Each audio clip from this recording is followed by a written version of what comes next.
ادھر سے دیکھ رہے ہیں کہ نافع بن عبد الحارث یہ ادھر سے آ رہے ہیں، مکہ کے راستے سے آ رہے ہیں، مدینے کے راستے میں جا رہے ہیں، راستہ میں حضرت عمر رضی اللہ تعالیٰ عنہ قیام فرمائے، جب وہ دیکھتے ہیں کہ نافع آ رہے ہیں وہ بڑھ کر استقبال کرتے ہیں، سوال کرتے ہیں، اے نافع میں نے تم کو ذمہ داری دی تھی، اے نافع میں نے تم کو کہا تھا کہ مکے کا ذمہ دار تم بن کر رہو، بتاؤ ذرا تم تو یہاں آ گئے ہو، وہاں ذمہ داری کون سنبھالنا ہے، تیری جگہ پہ امامت کون کرا رہا ہے، تیری جگہ پہ تمہارا دوسرا ذمہ دار کون ہے؟ تاکہ اے امیر المومنین میں نے اپنی جگہ پر ایک انسان کو ذمہ دار بنایا ہے جس کا نام ابن الابزہ ہے۔ تاکہ من ہوا ابن الابزہ، یہ ابن الابزہ کون ہے؟ ایسے نافع کہتے ہیں کہ اے امیر المومنین ابن الابزہ میرا آزاد کردہ غلام ہے۔ تاکہ تو نے غلام کو ذمہ دار بنا دیا، غلام کے اس پہ سپرد تو نے امامت کر دی، تو یہاں آیا اور غلام کو ایک حوالے کر دیا۔ کہا کہ امیر المومنین اس کے پاس دو خصوصیت ہے۔ کہا کیا؟ تاکہ انہو لقارئ لکتاب اللہ عز و جل، اے امیر المومنین اس کے اندر دو بڑی خصوصیت یہ ہے کہ وہ ہے تو میرا غلام، لیکن یاد رکھیے وہ قرآن کا بہت اچھا پڑھنے والا ہے، اس کے پاس قرآن کا بہترین علم ہے۔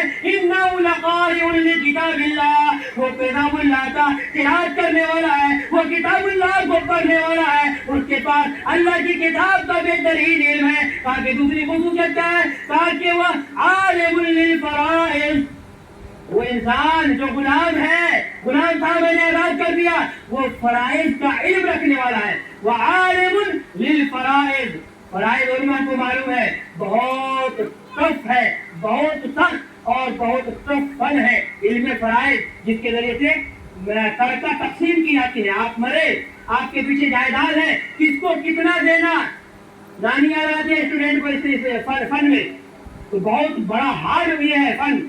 انہوں نے کہا کہ یہ دو فن کا معین ہے، اسی لیے میں نے اس کو اس مقام پہ ڈال دیا ہے۔ حضرت عمر نے کہا کہ تو نے سچ کہا، یقیناً تیرے نبی نے یہ کہا تھا ان اللہ یرفع بہذا الکتاب اقواما ویضع به آخرین، اللہ تبارک و تعالیٰ اس کتاب کے ذریعے بہت سی قوموں کو بلند کرتا ہے اور بہت ساری قوموں کو، بہت سی لوگوں کو اس کو چھوڑنے کی وجہ سے، اس پر عمل نہ کرنے کی وجہ سے ذلیل و خوار کر دیتا ہے۔